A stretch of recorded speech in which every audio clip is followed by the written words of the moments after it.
What do you have to say about the creation of America and its roots in secret societies?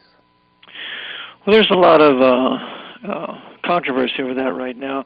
My position is that the original republic, or the Confederate or Federal Republic of the United States, or of these United States of America, created in 1787, was a combination of 13 sovereign states that were historically white Anglo-Saxon, Protestant, and Baptist, that the peoples of those states, 98% of them were Protestants or Baptists, according to Bancroft in his History of the United States. It's a 10-volume set. It's in Volume 3. And therefore, the founding of the United States was founded upon biblical principles, and the law we were given was the English common law, and the whole concept of declaring independence from King George III, who was most assuredly controlled by the Jesuits. That whole concept was taken from the Dutch Republic when they declared their independence from Spain, and then they had to wage a civil war for 80 years before they finally got their liberty. So I'm of the position that the United States of America, although there were some evil Freemasons involved, like Thomas Jefferson and Tom Paine and Benjamin Franklin, that there were some nominal Freemasons involved that were really not dyed-in-the-wool practicing Freemasons, like George Washington, who did not go into a Masonic lodge but once or twice in the last 30 years of his life, according to a letter that he wrote that I have in my book.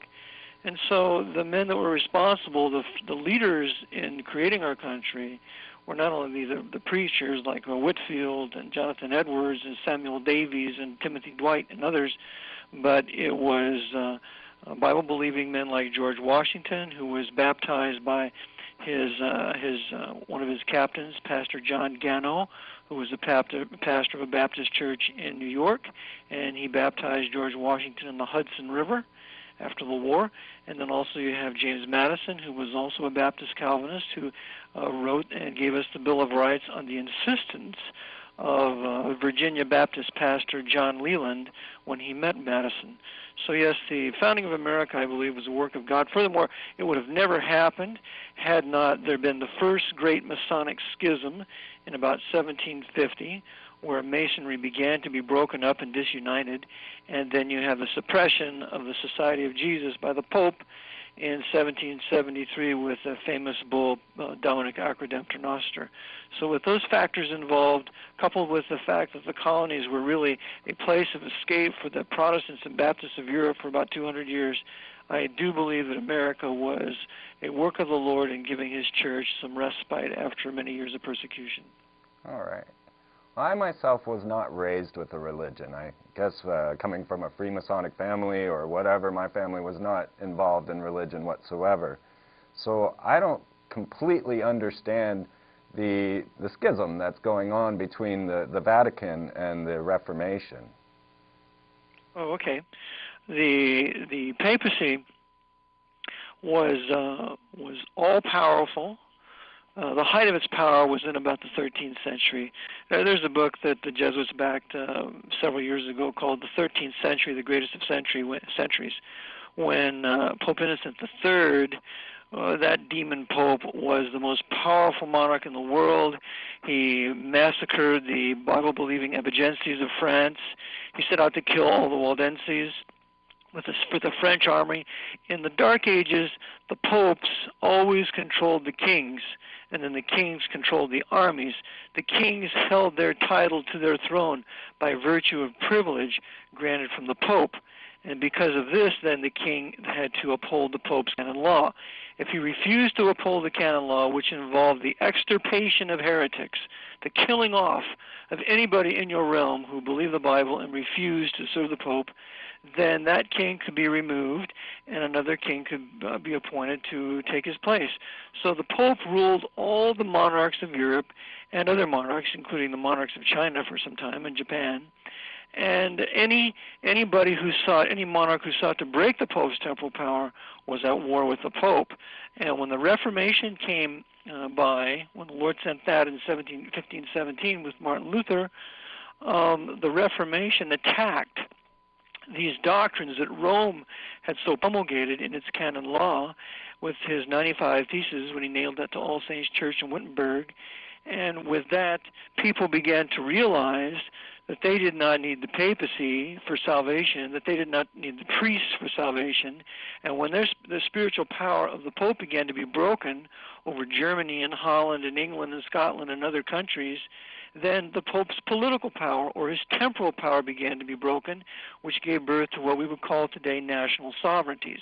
So the Protestant Reformation is really the foundation for any political freedom in the world today, the creation of national sovereignties, a middle class, what is left of true political liberty in the world today. Curious that.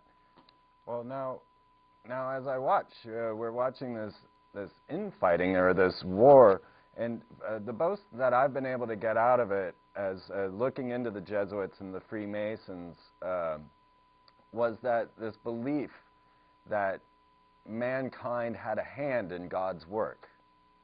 And it seemed that that was the schism that has been kind of fueling this fire, that one believes that mankind is inherently sinful, and the others believe that through good works you could actually raise God's status. Is this right? Very good question, Freeman. The Jesuits are the masters of free will.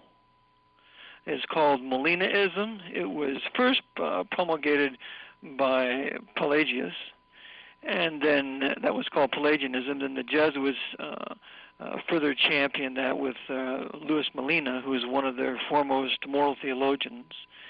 And prior to that, of course, Thomas Aquinas, the angelic doctor, in his Summa Theologica, championed free will, that the reason of man is not fallen. He would agree that man is a sinner, but his reason is not fallen, and therefore by man's reason he can reason himself to know God, which of course is not a biblical truth. So the Jesuits with Aquinas, with Pelagius, with Molina, with Sarez, and a host of their other moral theologians, I call them immoral theologians, all champion the doctrine of the free will of man and that man has a hand in his salvation. And that doctrine is set forth and championed in the Jesuits' Counter-Reformation doctrine called the Council of Trent. And so, of course, we Bible-believing people, and I consider myself one, and of course the Calvinists were the great champions of this, we believe that man is totally depraved, that he has no ability whatsoever to pull himself up by his bootstraps, that salvation is indeed of the Lord 100%, and therefore we are not participating in the salvation God has for us. So on one hand, the Jesuits say you do, thus for the greater glory of God, ad majorem Dei gloriam. And then on the other hand, we Bible-believing Calvinists, Baptist Calvinists, Presbyterian Calvinists would say, no, salvation is of the Lord for the absolute glory of God. Okay. Well, now the Jesuits brought to us high sciences. They seem to have brought the East to the West. They brought us astronomy and geography and ethnography and what do you have to say? It seems that they use their science to help build faith. Is it along the same lines? Okay, first of all, with regard to astronomy, they stole all the work that Tycho Brahe did, and that Kepler's uncle was a Jesuit. And so Tycho Brahe's work on geocentricity was really silenced and scuttled by the Jesuit order, and they became the masters of heliocentricity, which is not biblical. And so all the sciences the Jesuits have promulgated upon us, they've had to put forth some truthful science because of all the Protestant scientists and Calvinistic scientists that gave us, for example, Clerk Maxwell, who was the father of all theory of magnetism and electricity with his great Opus Magnus, magnetism and electricity. He was a Bible-believing Presbyterian Calvinist. Most of the high science that we experience today was brought forth by Protestants or Baptists or Jews having the freedom to invent and investigate that was inherent in the rights that were secured by the Protestant peoples when they set up their countries. So the Jesuits did benefit from this, but then ultimately, as today, they have suppressed all the true high technology that began to be invented in the late 1800s and throughout the 1900s, so that we today are back in the dark ages with fossil fuels rather than gyroscopic power or electromagnetism. Okay, so they're the ones holding back the water car. That's correct. Wow. So as America progressed and we started to advance in our progress, as we would call it, when did this start to fall apart? Who were the players? Like, I know Stalin, Churchill, and Roosevelt were all Freemasons. Yes. Bush, Putin, and Blair are all secret societies, secret service, intelligence ops. Yes. When did it switch over? Was there the good America leading into, when did this takeover begin?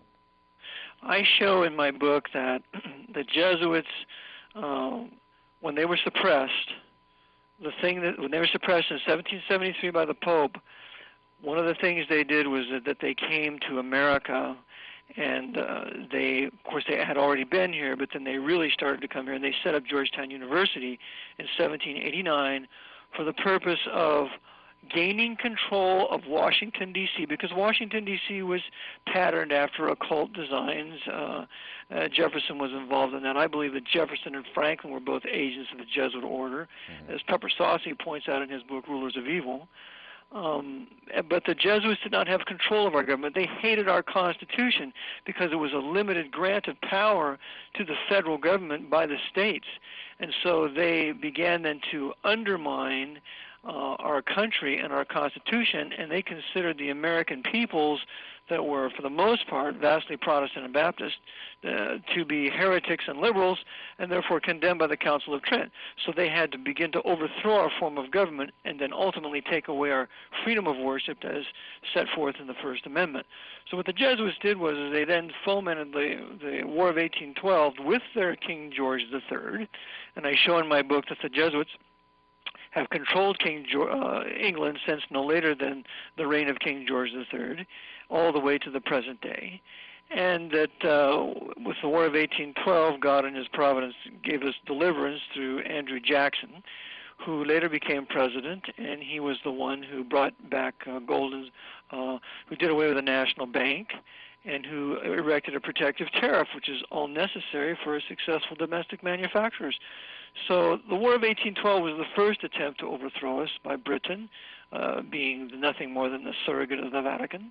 And then the second attempt was the war between the states between 1861 and 65, when the Jesuits used their high-level Scottish Rite Freemasonry on both the side of the North and the side of the South to foment the war and then to control the leaders of that war, so that the synthesis would be completely in the hands of the order, and that synthesis was Reconstruction, putting the southern states under martial law for 2 years until they would be forced to ratify the 14th Amendment, and the 14th Amendment reversed the origin and character of American citizenship, making U.S. citizenship paramount and state citizenship a privilege thereof. And so what they did was they created an empire on the ruins of what was once a Calvinistic federal republic. They created a Jesuit empire. And from then on, the Jesuits used America to fight the holy wars of the Pope, beginning with the beginning with the War of the Great Plains, the Indian War of the Great Plains for 30 years, when the Jesuits annihilated the native Indian nations using Philip Sheridan, who was the Roman Catholic general of the American Army, who said the only good Indian is a dead Indian. And then they started about the time the War of the Great Plains ends, they start the Spanish-American War, and then from then on, every war is nothing more than a papal crusade using American blood and treasure to restore the Pope's temporal power throughout the world. Wow. So they're basically manufacturing our reality here, and no one's aware of this. I mean, most Americans aren't even aware of the Freemason connection. Could you possibly give us an idea of the hierarchy of how this works out? Sure. The Jesuits the Black Pope is the most powerful man in the world. He commands the Society of Jesus, which is composed approximately of, it's estimated, 25,000 Jesuits who are professed. Now, who is the Black Pope? Who is the Black Pope? Yeah. Peter Hans Kolvenbach. Okay. He has been the Black Pope, or the Jesuit Superior General, since 1983. And the Jesuits are calling for a general convocation next year in 2008 to choose another general, because Kolvenbach is in his 80s now. He's getting to be older, and he cannot oversee the huge magnitude of this huge world war that they've fomented. They're going to need a younger general to oversee this, as with his assistants and provincials. So Kolvenbach is the Jesuit general today. Then underneath him, he controls the Pope. The Jesuits are the Pope's penholders. Whatever the Jesuits decide, that's what the Pope will do. If he does not do that, he will be punished. He will maybe poisoned, or he will be outrightly killed. So the Pope is nothing more than the creature of the Black Pope.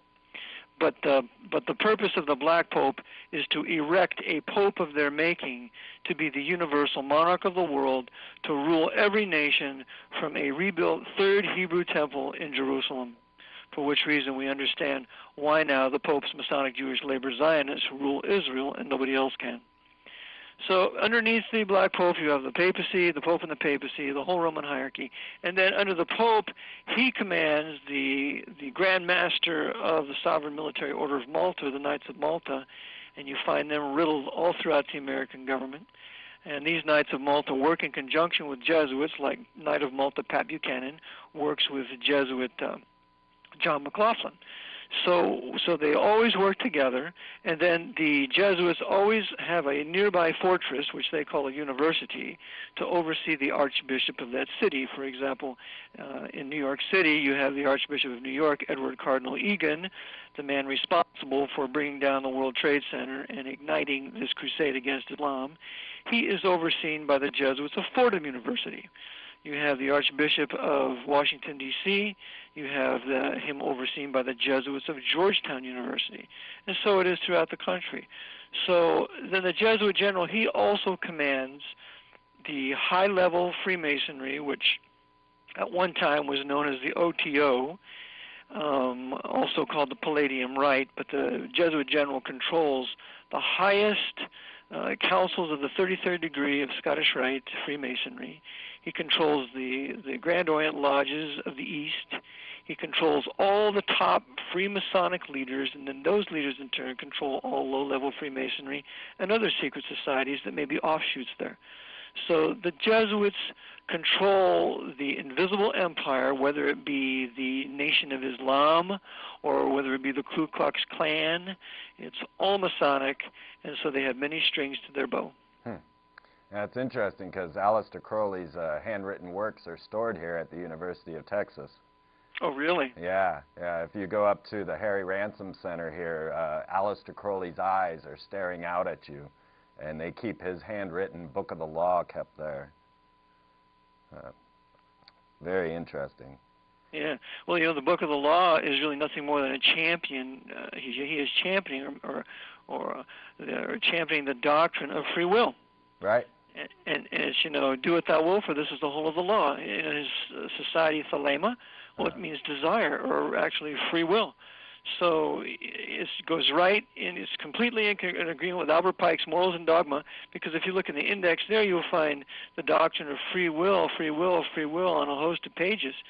So one of the devil's great maxims in getting men to serve him is to champion the doctrine of free will. In fact, if you see the movie with Al Pacino in it, called the Devil's Advocate, there's a tremendous speech at the end of that movie that Pacino makes as he's playing the part of the devil. And he says, free will, it's a B-I-T-C-H. But, he's championing it as though it's absolute. And so we see in all these satanic, occult, secret societies, they all champion free will. Yeah, the entrance obligation to the Freemason is that I come of my own free will and accord. Right. Yeah. I figured that's why they didn't recruit, because you had to go there of your own free will. But they do invite. They send out their invitations. They give, like Skull and Bones, they tap you and Right. invite you, but there has to be an invitation. Yeah. Well, now I see things like this. I was watching with the President Clinton and the Monica Lewinsky scandal, and to me this was psychological warfare to make everybody lose faith in their American president. And so the next thing I figured that they would do would be to railroad a president into office, so therefore to further the psychological warfare and, you know, totally destroy our ideas of America. And these two things came true as I was watching. And what I believe is that this psychological warfare is there to dishearten us, because first you got to destroy a nation's heart before you can destroy them. Do you think that they are about to destroy America? Yes, that's been their grand design ever since it was founded, and I believe that they're using America for its last great purpose by the Jesuit order, and that is to have a two-front war, destroy millions of Muslims, and to ultimately solidify or bring more security to the nation of Israel. And I believe the Jews have a right to their land, and I believe God has brought them back there for their ultimate great tribulation that they're going to go through. But the devil wants Israel there also, and it's known as the Kingdom of Jerusalem by the Pope. And so the Kingdom of Jerusalem is going to be made more secure by the Vatican using American soldiers and military to secure that place by killing millions and millions of Muslims, particularly the Sunnis, because Iraq had expelled the Jesuits in 1969. And so they are paying for that. The Sunnis have been enemies of Jesuit leadership, unlike the Shiites have been the enemies of the Jesuits, unlike the Sunnis and unlike the Wahhabis. The Wahhabis are completely controlled by the Jesuits, by a high-level Freemasonry. So yes, they are fully intending to destroy our country. And as far as the Clinton and Monica Lewinsky issue, I think that was a distraction. Of course, it was evil and it was wicked, but Eisenhower had his Kate Summersby. Johnson had his Madeline Duncan Brown. I mean, all these presidents have had their concubines. FDR had his mistress that died when he died at Warm Springs. She was there at his bedside. I mean, all these presidents have had their concubines, unfortunately. And so why would they do this with Clinton? It's a distraction to get our eyes away from the real issues that are going down, like, for example, Clinton and Gore giving all of our top military technology to the Red Chinese. Yes, our most favored nation. Yeah, so it's the very same thing that was done during the Reagan administration, when they had the captive issue, when the captives were released, the very day Reagan was inaugurated. And why this? Because after this, Reagan would not only tremendously arm Iran, he would also arm Iraq for this coming crusade that would be inaugurated in 2001. So they use these distractions, these deliberate agitations, to get our minds off what is really happening in Washington and on an international scale. Right. And it also made us all pretty, well, it's obvious that they're making America out to be Satan. I mean, we're presented so horribly across the world and as stupid and everything else, and then this whole scandal just helped add to that. Do you think it will actually come to thermonuclear warfare? I believe, as I outline in my book, I do not believe in airborne nuclear war. Really? I do not believe that there's any evidence of any bombs dropping and bursting in midair. And I go into this, what happened at Hiroshima and Nagasaki, that I believe that what was done was magnesium flash bombs were dropped. The one at Hiroshima was laced with uranium, and the one at Nagasaki, a slug of plutonium was put in there to make it look like it was a nuclear detonation in an airburst. But the facts were that Pedro Rupi was there at Hiroshima. His Jesuits were there at Ground Zero. They had assembled a nuclear device there after FDR had given Stalin all the necessary ingredients to make a bomb. And of course, FDR and Stalin were working together in '43. And so, along with Hirohito, they're all Freemasons. And so they give all these nuclear components to the Jesuits in Japan, and they, with their physicists, assemble these devices, one at Hiroshima, one at Nagasaki. So when the flash bombs are dropped by Curtis LeMay, that Freemason, with the B-29s, the flash bomb goes off, and the Jesuits on the ground, then when the flash goes off, they detonate their device. And it just so happened that 5 Jesuits surfaced from ground zero at Hiroshima after the detonation, unscathed, unhurt, and they attributed it to a miracle of the Virgin Mary. Oh, really? Yes. So I outline in my book that there's no real evidence of airborne nuclear war, especially at the time Knight of Malta Henry Luce began to spread this airborne nuclear war dogma immediately after Hiroshima and Nagasaki, and thus justifying the creation of the United Nations. Right. What I do teach is that these nuclear devices, of course they can be detonated. We obviously have seen that many times, but they're detonated on the ground at a specific time when the sun is in the right harmonic relationship to the earth, because the sun revolves around the earth in a corkscrew up and down fashion. The earth does not spin on its axis, and it does not revolve around the sun. Wow. So with that understanding, with our sun in the right harmonic relationship to the device where it's been placed, then it can be detonated, and not until then. Wow. So all of the ideas that we get from NASA, which I know are fully occult, I'm well aware of Jack Parsons and some of the other nefarious dealings with NASA and the Nazis. So they're presenting to us this world view of a solar-centric, heliocentric universe, and of course we can't say anything because we're not going into space. Yeah, well, there were 5 experiments in the late 1800s, the turn of the 20th century, that proved the Earth was at rest. One of those experiments was the Michelson and Morley experiment. There were 4 others. But Einstein, one of the Pope's court Jews, and his theory of relativity and his heliocentricity, did everything he could to thwart those discoveries that were being made public.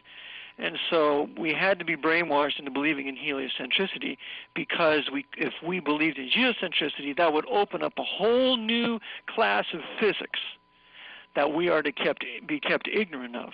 And one of those class of physics is harmonics and the relation of the sun to the earth, which is absolutely necessary in understanding how to detonate a nuclear device with the beryllium trigger. So no, they keep us all in the dark. They control the patent office in Washington, and anybody who comes along with a quote-unquote perpetual motion machine or electromagnetic machines or a gyroscopic machine that is able to be anti-gravity or give us free electricity, they will not grant a patent, and they keep us forced in fossil fuels and other ridiculous forms of power. Huh. Now, my father built nuclear missiles for Martin Marietta. And I remember when the SALT II treaty was signed and he had to go back and take them all apart.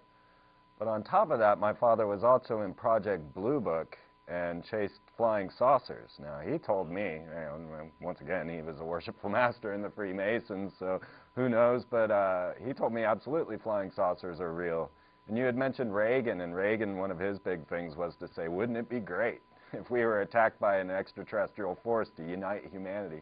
How do you feel about this Project Blue Beam idea? Yeah, absolutely. I'm so glad to hear you say that also your father was a Mason, because they only let high-level Masons in on these projects. For example, I know a guy here locally whose father had a Q clearance. And at 2 o'clock in the morning, he took his son, who is now this grown man that I'm referring to, out, and he said, I want you to look up here. And at 2 o'clock in the morning, here come these flying saucers flying real slow over their trailer. And so he obviously saw them. His father obviously knew about them, probably worked on them, probably involved in technology and building them. And the other man I knew, he was a colonel in the Air Force. He was involved in the Berlin airlift. I met him in a doctor's office one day. And he said that he went to the Roswell crash in 1947, and one of the first things he found was the remains of this saucer that was made from Pyrex. or Corning ware. Really? And it was surfaced inside and out with a glazed finish that would be able to reflect the light that was being used to generate the power to fly these crafts. So Corning Corning and GE are two of the foremost military contractors to build these crafts. So yes, they exist, they're perfected, and this gentleman that I referred to previously, he said his father told him, the son, these crafts fly on what's called gyroscopic power. Yeah, I'm going to have an architect talking about that next month. He's created the Levo Gyre anti-gravity device. Mm-hmm. So that should be very interesting. Oh, wonderful. Yeah, hopefully he won't get blown up or killed. Now, okay, another thing that I've noticed a lot is the ritual nature of everything, such as the building of DC to particular stars, keeping things in 23 degrees of Virgo, and even like when we attacked Baghdad and they called it the shock and awe campaign. And I immediately equated that with the Shekinah of the Hebrews. Shekinah comes down and strikes Saddam Hussein, known as Nebuchadnezzar, using the mother of all bombs, which is the Moab. And I can't help but see ritual nature in our warfare. Yeah, oh, no doubt. It's a crusade. Bush called it a crusade himself. He did. And oh, yes, George Bush called this a crusade. Yes, sir. Yeah. He said a slip of the tongue and said, well, I mean something else, but he said it's a crusade. And, of course, the Bush family and the bin Laden family have been working together for 25 years. Right. And, of course, bin Laden called it a crusade, too, and I don't really believe he's alive right now. But nonetheless, they've been working together, so the Jesuits are coordinating both sides of this crusade, controlling the Masonic leaders, the Masonic Islamic leaders, and the Masonic leaders of the West. So that just like they did in World War II, just like they did in World War I, so they're controlling both sides now so that they can ultimately control the outcome. But yes, it is very occultic, very ritualistic. In fact, the World Trade Center was built under the concept of Boaz and Jachin, the two pillars of Solomon's Temple in Freemasonry that are spoken of in Pike's Morals and Dogma. That's what they represented. So they're going to bring down those two pillars here in the West as a justification to ignite a crusade against the Muslims in the East. And by the way, the invasion of Afghanistan, the day it was invaded, I believe, was the same exact day for the Battle of Lepanto, when the Knights of Malta defeated the Ottoman Turks. Wow. Okay. Well, now, all right, W is not in control of this country. I don't believe that it was a Bushian coup. You know, I think that Jeb Bush in Florida was a conspiracy within the conspiracy. Yep. Who's master of W? The master of W is Edward Cardinal Egan, the Archbishop of New York City. Huh. He is the one that George Bush genuflects to and will do anything for. And I have quoted my book, my third edition, that's 1,856 pages, that George Bush says he wants to implement the policies of Pope John Paul II.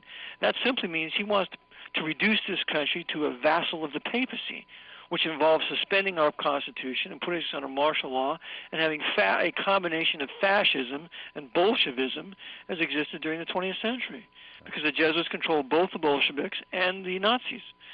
So George Bush is controlled by the Jesuits out of Georgetown University. He has a whole lot of CFR members in his administration, but the Archbishop of New York controls the Council on Foreign Relations, and the Archbishop of New York is controlled or overseen by the Jesuits at Fordham University, particularly Jesuit Avery Cardinal Dulles, who is the nephew of the late John Foster Dulles, who is the son of the late John Foster Dulles, the Knight of Malta, who was the advisor or really the alter ego of President Eisenhower, and Alan Dulles is the uncle of John Foster, of Avery Dulles, the cardinal, who's a Jesuit. Well, that routes back to the CIA and the FBI, right? Absolutely. The CIA is controlled by the Knights of Malta. George J. Tenet was the Knight of Malta, head director of the CIA on the National Security Council, a carryover from the Clinton administration, because Clinton worked just as much for the Jesuits of Georgetown as George Bush. They're both CFR, or at least Clinton was CFR, Bush's father was CFR. And so, as a result, George J. Tenet is the mastermind and overseer of that intelligence operation on 9/11 that brought down the World Trade Center, that demolished a portion of the Pentagon, and therefore they had their crusade. And by the way, when I was speaking at the Con in 2002, conspiracy conference out in California, one of the speakers there said that it was James Jesus Angleton, who I might add was a Knight of Malta, received one of the highest awards that he could be given by the Knights of Malta. He advocated a war with Islam back in the early 70s. And this is now what they have. They have what they've been looking for 50 years, an open crusade against Islam, which they call a war on terror. Right. Let's jump to Hollywood real quick. Okay. What do you think about Mel Gibson's Passion of Christ? It's nothing biblical. Yeah. It's the typical Roman Catholic Christ. It's not the biblical Yeshua HaMashiach or the true Christ of the New Testament, the Reformation New Testament. The Textus Receptus is translated in the AV 1611 of the Geneva Bible. It is the Christ of Romanism, that is the Horus of Egypt, that is the Bacchus of Rome, that is the Nimrod of Babylon. It's the pagan Egyptian trinity in the person of Horus, and that is the Roman Christ that is depicted. And Opus Dei, Mel Gibson's The Passion, who, by the way, was overseen and guided in his movie by Jesuit William J. Fulco. All right. So his whole comment about the Jews, that was well planted, probably. Oh, yeah. That was well planted, and I believe Gibson was merely repeating what he had been taught by his Jesuit mentors, specifically Mr. Fulco, because one of the things they are seeking to do in America, and they will succeed if people do not start being alerted to the fact it's all the papacy, they're going to blame the Jews for everything. And of course, there's a lot of papal court Jews that are Masonic working for the Archbishop of New York. There's probably 300 or 400 of them in the Council on Foreign Relations, and these are the labor Zionists. They're not revisionist Zionists. They are labor Zionists, and thus they are completely in the hand of the papacy. And as I show again in my book, that the Jesuits rule the government of Israel through these Masonic Jewish labor Zionists. And so they are going to blame the Jews of North America for this, which is going to result in a massive Jewish American Holocaust here in the United States, where 6 million Jews are going to be murdered by the Department of Homeland Security working in conjunction with Blackwater. And Blackwater is absolutely run by the Knights of Malta in the person of Joseph Schmitz, who's a Knight of Malta, and also Department of Homeland Security was created and overseen by another powerful Knight of Malta, a member of the Jesuit Volunteer Corps, and an adjunct professor at Georgetown University, whose name is John C. Gannon. So between Gannon and Schmitz, these two powerful Knights of Malta, and De Goya, who is the president of Jesuit Georgetown, and he's a Knight of Malta, they have the complete and total power over instituting the Patriot Act, setting up the Department of Homeland Security, and Blackwater, which Blackwater has gotten a $3 billion contract from George Bush to build this huge infrastructure here, and that is told in great detail in a book that's been released called Blackwater. All right. Well, on that thought, it made me think of Ron Paul. Thinking about champions, and right now Ron Paul has been hoisted up as this great savior of America. I personally don't believe in opposition. I don't believe if you're up there at that level that you are not in the game. That's right. What do you think about Ron Paul? Absolutely agreed. I believe he's a traitor. I've called him a traitor publicly. He has had nothing but good to say about the papacy and what a wonderful person John Paul II was, in spite of the fact that he worked at IG Farben, that he was making Zyklon B pellets for the Jews in Auschwitz, that he was there at the Farben plant at Auschwitz, and that later when he was a cardinal in Poland, he was working with the KGB, keeping down the Polish nationalists to keep them from really having a free country, that he works not only with the KGB, with the CIA, that he was a very wicked, sinister person involved in the murder of Pope John Paul I when Pope John Paul I sought to resolve the Vatican bank scandal and relieve Pedro Rupi of his command as Jesuit general. He was a very sinister, evil, wicked person, Wow. and so thus Ron Paul backs him, says he was a wonderful man, and Ron Paul, to be in Congress for all those years, has to play ball. If he was an honest man, he would have openly said this is corrupt, the Federal Reserve Bank is owned by the papacy, this income tax is wicked and sinful, it's enthroning the corporations, giving us corporate fascism, while at the same time destroying the middle class that was born out of the Reformation, and I resign. But oh no, he plays ball, and he is a false candidate, just like Ronald Reagan was a counterfeit candidate, and they are going to try to get lots of mileage out of him. But what's going to happen is, I believe, is they're just going to use Ron Paul to take votes away probably from McCain or Giuliani or something, and throw in Hillary Clinton, although it looks to me like either person who is quote-unquote elected, and we know we don't have any elections. We know Diebold controls the outcome of all the elections because the voting machines are rigged, that whoever becomes president, whether it's Hillary Clinton or Rudolph Giuliani, the crusade is still going to continue. Yeah, I agree with that. So what do you think's next? What's a good plan for people to start? I mean, once you come to this conclusion, what do you do? Well, as I say, I recommend that, your listeners really need to believe the gospel, that they need to know they have the forgiveness of sins, that they're right with God, that they have peace with God through the Lord Jesus Christ. And then once you have that peace in your heart, then you can begin to have no fear of these sinners. Right. That these sinners are just nothing more than servants of the devil, and we can resist them by the power of the Holy Spirit. So what I believe that we should do is now that we're right with God, we know the Lord, we need to know the enemy, and we need to know the historical past. Yes. So I recommend reading old books on what the Jesuits have done in the past so that you can know the present. That's the reason I wrote my book, that people can read that, and I have with my book a CD of 13 old Jesuit histories, anti-Jesuit histories. They can read those, see their designs in the past, so that they can know what to do in the present. And one of the things I advocate in the present is secession. I advocate that whatever state you live in, secede, because Washington has formally declared war on the American population since no later than 1933 with their Emergency War Powers Act of FDR.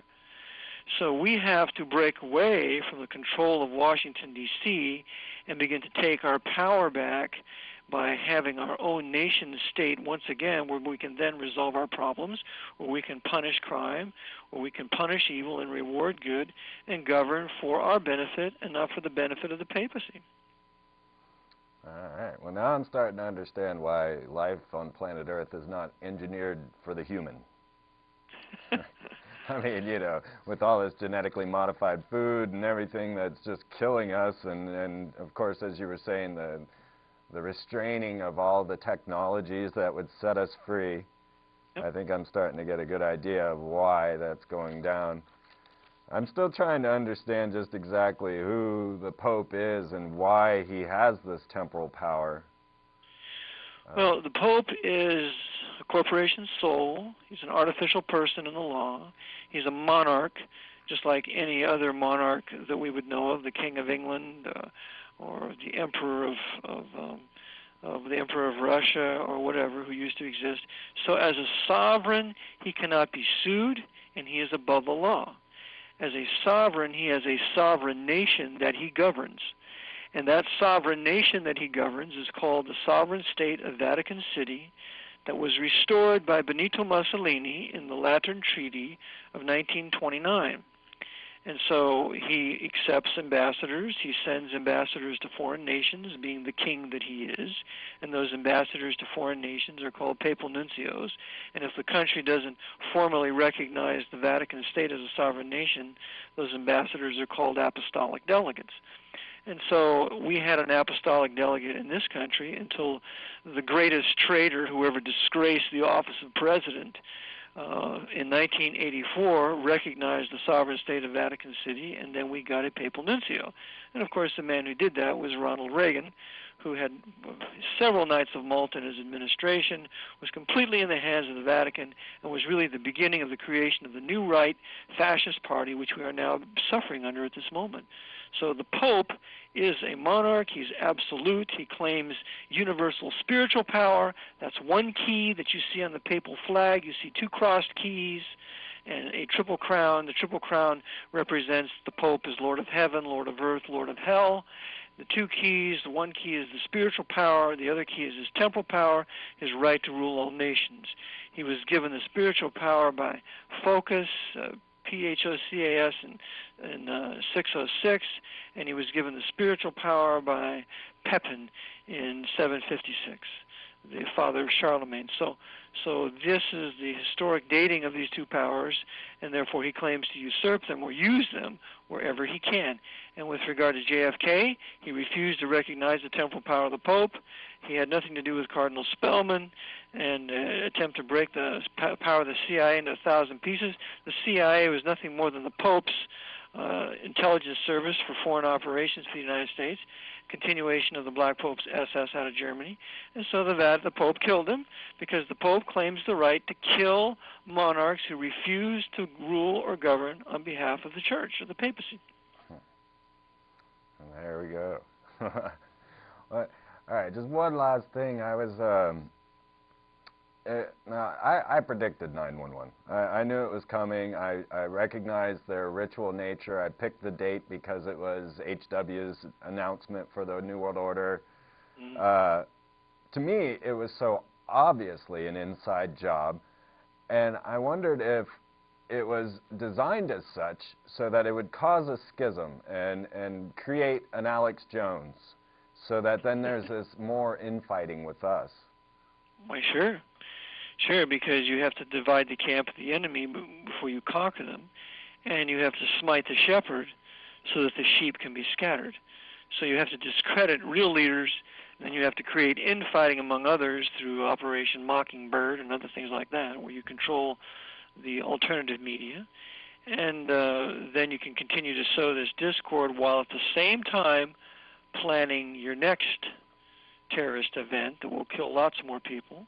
And when that happens, I believe it will be in Washington and probably Detroit, because they're moving out their heavy industry out of Detroit, and the Vatican is selling its major properties in the Detroit region. So it wouldn't surprise me if they have a detonation in Detroit there at the Ford Towers, and then or the GM Towers, and then after that, then they'll be able to declare martial law, move the capital to Denver, which the fascists have wanted to do since 1943, according to a book I called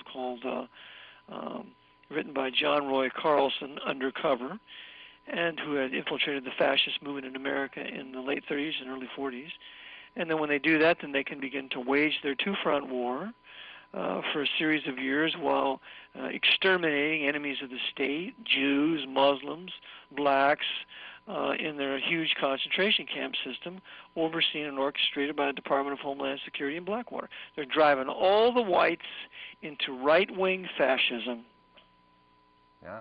What would you say to a young student, since we're here in a college town, that wanted to go and join the military?